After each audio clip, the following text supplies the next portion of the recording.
Hello. Today I will be spilling more unpopular opinions from my mind. The categories are music, movies and TV shows, food, and random. Without further ado, here are my opinions that may or may not be unpopular. The HBO Max ballroom reality competition series Legendary has 3 seasons currently, and out of all those 3 seasons, we can all agree, I don't even think this is unpopular, season 1 was the best season. I'm not gonna go into like the foundation and all that because I don't think that has to do with this show. I think COVID kind of messed up with this show a little bit. The heart of ballroom is like family, community, literally these houses standing, coming as a united front to be critiqued and judged and picked apart and stuff, or praised. When you have unity and family and connectivity like that, you could really see that in season 1. I think it was filmed in New York. I can't verify that. The stage was big enough for everybody to perform, but it was very intimate. Like the crowd was right next to the performers and the judges were on the other side, and there was people hanging off, and it was just really tight-knit community. Everybody was around each other. Everybody is like yelling and screaming and can feel each other's energies with the judges, with the audience, with the performers, everybody.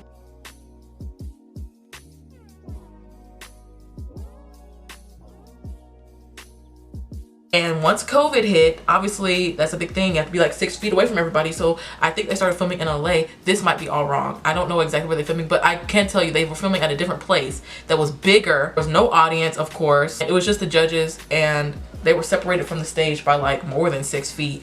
And they just used like audience sounds, which I appreciate them for trying. Season 3, they have the audience back, but it's still like everything's like super far apart. So that's my unpopular opinion. The reason why season 1 is so good, obviously the houses were just better.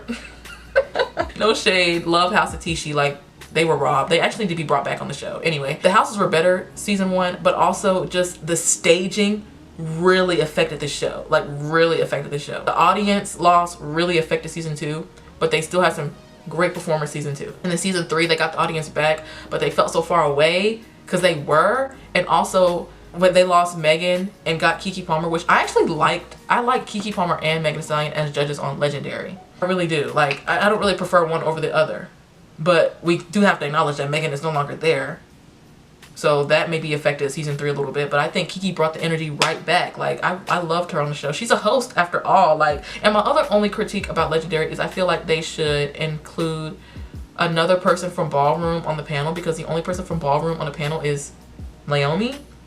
Lost for the Fashion, Jamila, I think she's a producer on the show, and she was like a big part of making the show happen. I don't know. I don't know. I know Jamila from that Good Life, the good show, The Good Life. So I know she's an actress. I don't really know why else she's on the panel. That's no shade. I'm just curious. They had Megan Thee Stallion, I guess, for the performing aspect. And that's why they also have Keke Palmer for the performing aspect. And they have like a special guest who happens to be in the LGBTQIA or whatever. So I just feel like this show could be greater. Like this show is amazing, and it's brought so much attention and media exposure for ballroom and ballroom culture and LGBTQIA plus culture, especially colored, like black. But it could have some tweaks. They need to bring me on the show, because I could make the show a hit. It's already a hit, but I can make the show even bigger than it is from everything I just said. But my unpopular opinion after all that is Legendary season 1 is the best season, and season 4, it could be like season 1 if they hired me. Thank you. My last unpopular opinion about a movie. I personally think that Creed is better than Creed 2.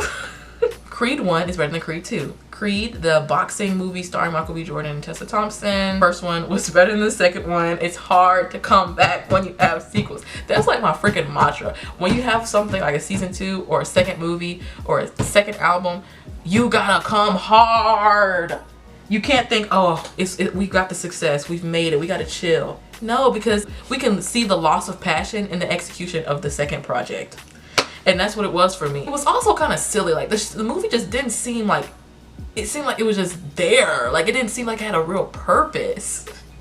Him and the love interest have a baby, and the baby ends up being deaf.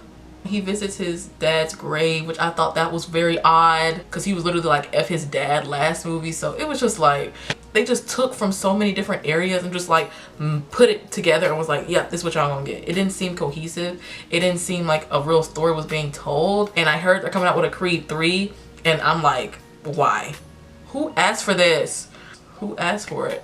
I didn't ask for it. What are y'all gonna do that has not already been done? Money, money, money, capitalism, capitalism, capitalism. This is another opinion I don't have backing on because there's a whole YouTube video backing this. Lorde, yeah, Lorde, she's going down in history. She's going down in history. She changed pop music when she came out with Royals and that whole album, Pure Heroine. That's one of my favorite albums of all time.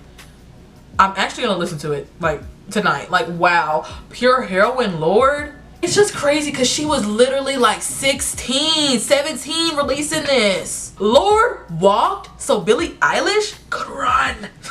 There's a whole video talking about how Lorde changed pop, and that's really where I'm going with this. Like, before Lorde, pop was just like one lane. Like, she really said F that cookie cutter Britney Spears-esque like pop sound that we're so used to with like Katy Perry and Lady Gaga and all that.